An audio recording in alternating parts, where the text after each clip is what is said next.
This is 5 on your side at 6. Focused on you. We start at 6 in Storm Alert. We are live with the Weather First Storm Tracker. We're traveling north from Festus, where hail has been falling for the last couple of hours. It looks pretty clear right now. Severe weather is hitting south of St. Louis as many more areas are under a thunderstorm watch. Good evening, everyone. I'm Kelly Jackson, in for Ann Allred. And I'm Mike Bush. Hail is the big threat for the metro tonight, and that severe thunderstorm watch will go until 11 o'clock. Our Weather First team is tracking these storms as they move through the area. Let's get right to Chief Meteorologist Scott Connell. What's the latest, Scott? Well, we've seen the storms intensify south of St. Louis, so we have two areas of warnings to worry about. One's in Jefferson County, another going down into Randolph and southern Monroe County in Illinois. And the reason why? Hail. That's what these storms are capable of producing. Larger than quarters in some cases. Alicia shared this picture from Hillsboro, Missouri, on the 5 on Your Side Weather Watchers Facebook group. There are your two storms, really two clusters, if you will. Let's go down into Jefferson County. This storm did produce hail up to the size of golf balls just south of Cedar Hill. It weakened a little bit. Now we're seeing a little uptick as it approaches Antonia with the largest hail. Also just to the northeast here, as we get over into Monroe County, just southwest of Columbia, there's at least some pea-size hail with that storm as you work your way just southwest of Columbia towards Warnock. Now here's the storm near Ruma. We've had close to 1 inch hail in and around Ruma. The Ruma Auto Body Shop's going to be busy after this one. It's hail up to the size of golf balls back towards Ames into southern portions of Monroe County. This is all part of an area that's going to continue to develop back along the Missouri River as we head through this evening, and that severe thunderstorm watch remains in effect until 11 o'clock tonight. Tonight, a North St. Louis County community grieves after a teenage boy was stabbed and killed yesterday afternoon. Police identified the boy as Justin Brooks, a 14-year-old from Jennings Junior High School. Today, counselors are on campus to help his classmates deal with news of his death. And we are also learning more about how he died. Diamond Palmer is live from Jennings Junior High School with new details. Well, Kelly and Mike, neighbors tell us that a day before 14-year-old Justin Brooks was stabbed, there was a fight that happened. Those neighbors believe the stabbing was retaliation. And tonight, police are still searching for the people responsible for Justin's death. Now, this video you're about to see on your screen is being blurred due to how violent it is in nature.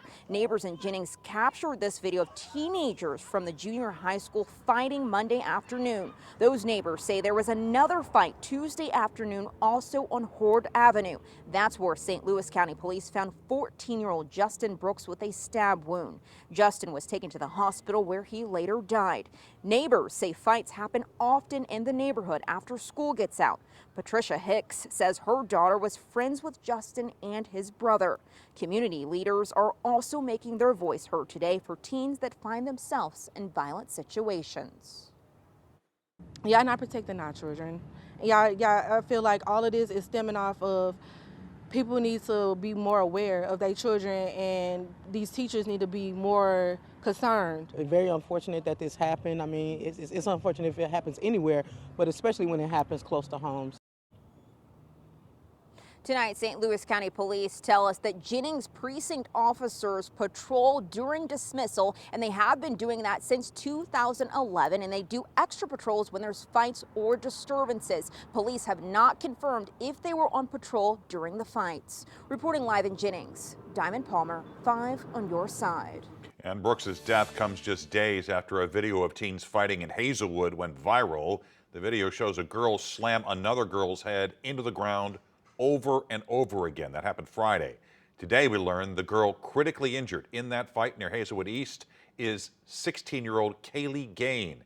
Justina Cornell joins us now in studio with more information from Kaylee's family. Justina. Mike, I spoke with her grandpa earlier today on the phone. He tells me his 16-year-old granddaughter needs support. There are 2 online fundraisers up and running right now, and they have already raised more than $100,000.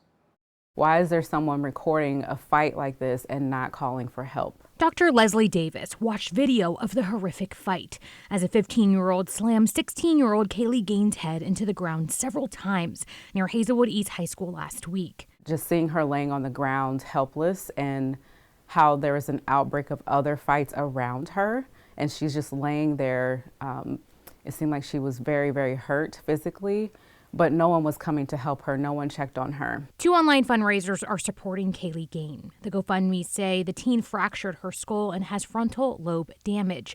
She also has brain bleeding and swelling, and the family won't know the extent of the brain damage until she wakes up. My advice to parents is to encourage your youth to speak up. Dr. Davis works with teens to prevent violence. She believes social media and the pandemic could be playing a role in the disturbing trend of fights. Bullying started to increase and violence in schools started to increase. And I think most of that is because they didn't have any connection. And so once they get into a place where they're forced to connect again, when there's conflict and they don't have the communication skills, then they engage in violence. So that seems to be a natural response to the way that they need to express how they're feeling. She said violence is learned behavior and adults can set an example. The way that we resolve conflict in person with our youth around us, they are picking up on those behaviors, they're picking up on those patterns. And so if we don't want youth to engage in violence or to engage in hateful actions, we also have to be mindful of our own responses to conflict. 15-year-old girl is in custody in connection to the fight and is being held in the juvenile court system. We learned today there will likely be a hearing in the next few weeks to decide if the 15-year-old will be tried as an adult. As far as support for the hospitalized teen, we have links to the GoFundMes on our website. You can head to ksdk.com and go to the section as seen on TV. Late this afternoon, a jury reached a verdict in a high-profile case involving baby formula. A Fairview Heights mother accused Meade Johnson of failing to warn her about the risk of a deadly intestinal disease that killed her premature son. After a 4-week trial, the St. Clair County jury found Meade Johnson liable and awarded the plaintiff $60 million. The I-Team's Christine Byers was there today for closing arguments.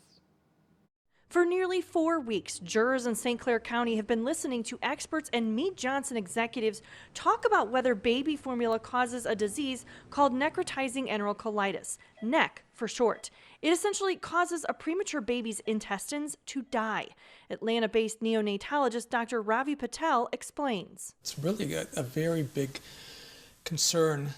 About 1 in every 10 deaths in the NICU are because of NEC. Study after study the I-Team found shows premature babies who are given formula are more likely to contract NEC than those who get breast milk. Now, hundreds of parents across the country have sued formula companies Meade Johnson and Abbott, alleging the companies did not do enough to warn parents about those risks. Steve Reck filed the first lawsuit in Connecticut 3 years ago. I think the evidence is overwhelming that Meade Johnson has known literally for decades that its premature infant product, cow's milk-based product, is significantly increasing the risk of necrotizing enterocolitis. The Belleville trial is a bellwether case. Jurors heard from a dozen neonatologists who all agreed formula increases the risk of NEC, but they did not agree that formula causes it. This case is about getting the word out to all moms all across the country and all around the world.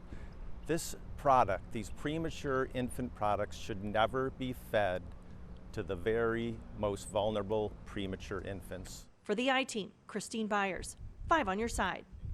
This afternoon's verdict of $60 million was $35 million more than prosecutors asked for during the trial.